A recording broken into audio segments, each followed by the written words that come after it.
Jim and Tanya Ho from Malibu, California. Well, I was on the first one 25 years ago, and then I was on the 20th one, and now I'm on the 25th.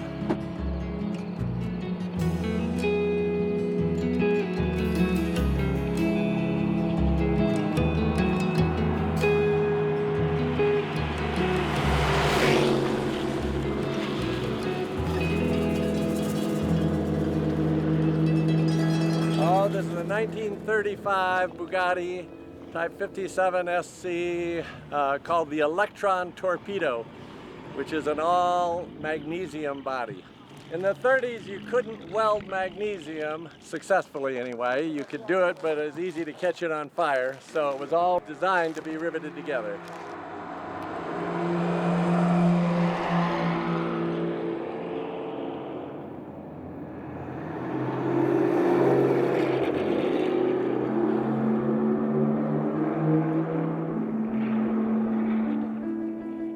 We get stopped in the park, and I give Robin my license and said, give it to the cop.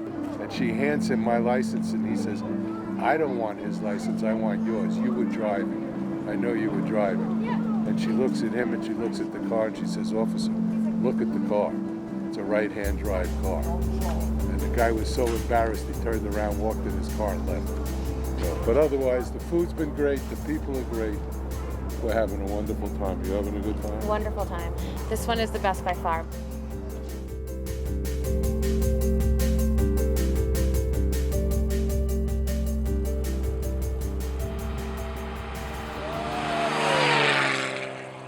The Grand is, it's dear to me because of what it stands for. This is a charity event. It gives back to this community. It's so special. And this year we brought a 1931 Alfa Romeo 6C 1750 Series 5 Zagato Spider. It was owned by David Love, and David's just really a special dear man to the automotive community. David was one of the first pioneers of the Monterey Historics, and when we went to meet David, he asked me, he says, Fred, you know, what are you going to do with my car? What's the intended use for the car? And I said, I'm going to debut that car on the Grand in our ownership. And he looked at me and he says, Fred, you know, it rains down there in Colorado. And I go, David, it snowed on us. And he looked at me and he says, you drive my car in the snow? And I said, yep. And he just reached out with his hand and this big smile and he says, it's yours. And it was just a great day.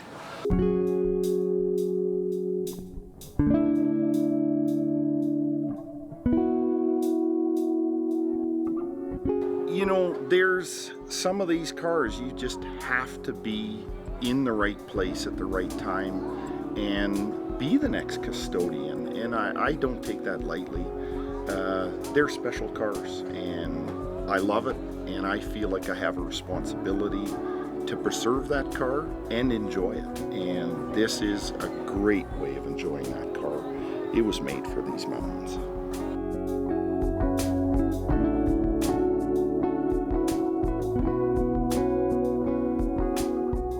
We lost an axle bearing and it just kept getting noisier and noisier, so we figured we better fix it.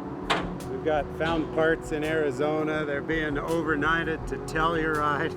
The car's going to Telluride, and then we'll fix it tonight with any amount of luck and be back on the road in the morning. We're gonna drive that brand new S-Class that nobody's ever seen before, so we're kind of jazzed about that. We're gonna have to try to go slow, I'm afraid, because that's a really fast car.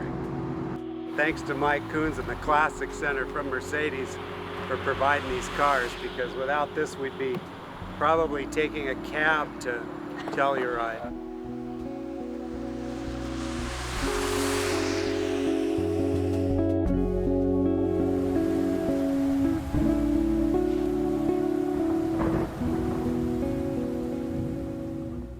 Oh man, well, we got the parts overnighted, and luckily he had the right bearing, so last night in the garage we pulled it out, took the bearing off, put the new one on, and it's perfect.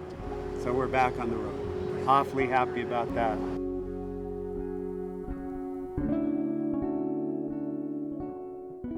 I'm Frank Barrett. I've been involved with designing the route for the Colorado Grand since 1992.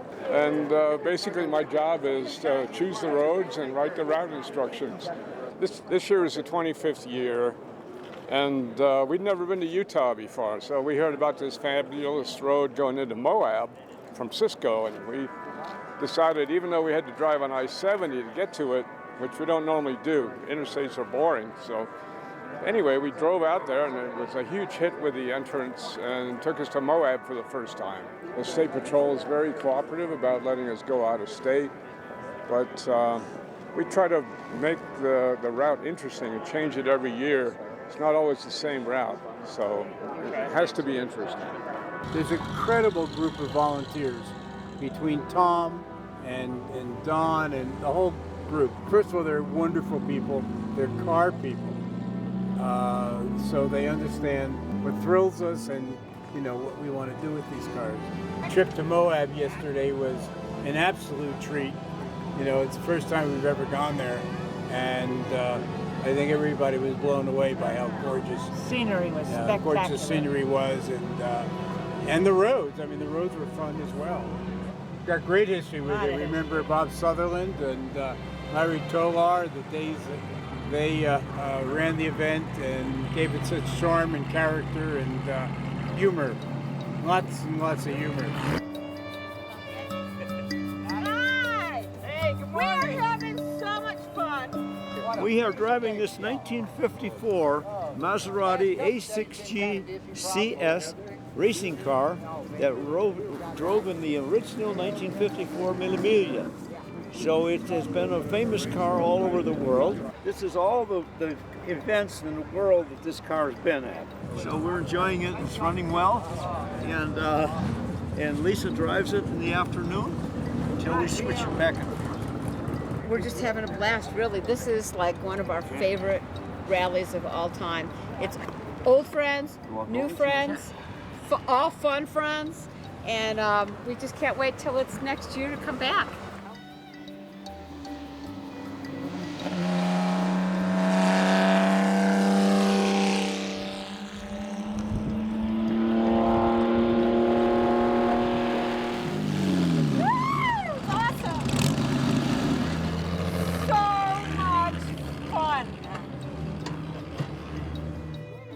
Well, we just acquired the car a couple of years ago, and it just seemed like it'd be a fun car for the Grand, and it's turned out to be just perfect. Ironically, I bought this car in Europe, but this car was sold new in Seattle to a friend of mine in 1960, so it just seemed like it was destined to go back to Seattle. I got to appreciate what the Grand was. I've been back here many times in many different cars and loved every minute of it. And it's really amazing that it's lasted for 25 years. Things like this don't tend to do that. And it still has the same spirit that it had at the beginning. There's cars here that were in the first one, and I'm sure they'll be back many more times. So that's what makes it fun.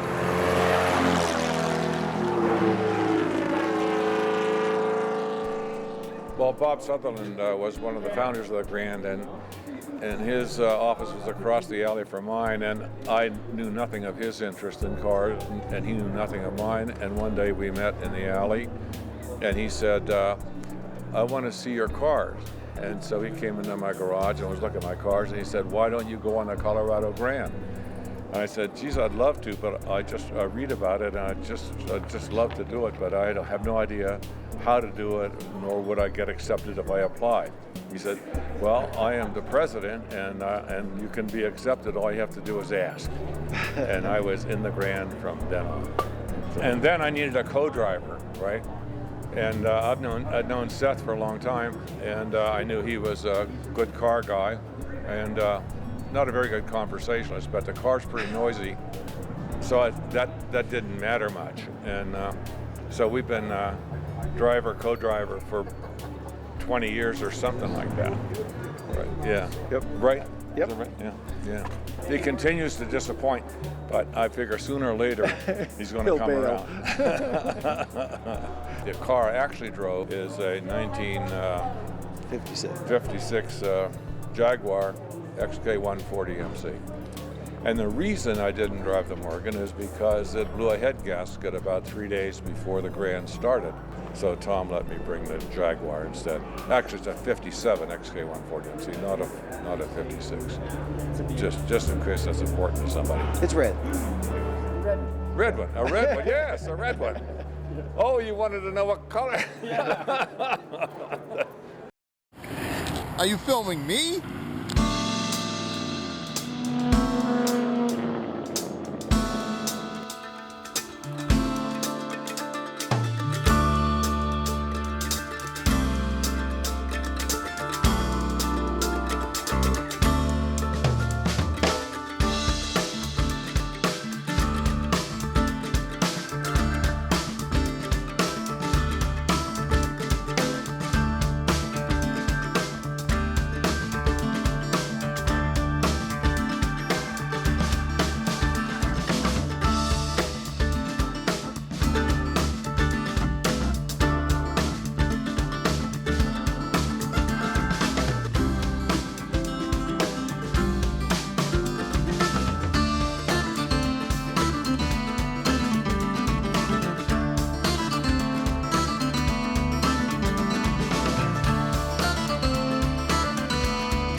Yes, hello, my name is Horst Brüning. I'm the president of the International Federation for Historic Vehicles. I drive the Bow car. Been invited to join McKeel Hagerty driving it, the Corrado Grand. I've never done it before, and it was the experience of my life. We give out the FIVA award at most major events in the whole world. And what we do, we call it the Preservation Award. That means that you don't over-restore, that you keep the car the way they are, that you look, you see what they have been used. We don't want the car to be rebuilt, we want them to be kept alive. And that's why we call it the Preservation Award. Yeah.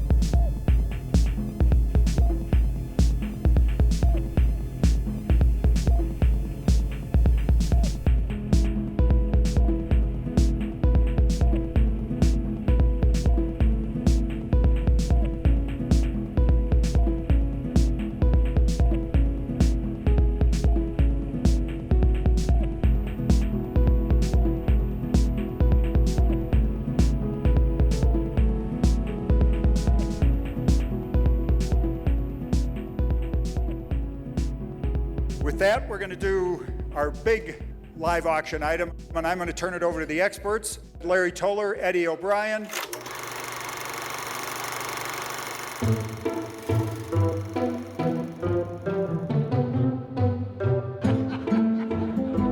see if we can't get some action out here.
Well, the morning just broke like a river in spring, and the sun's rays splinter and cover everything, and the low clouds lift when the winds blow through.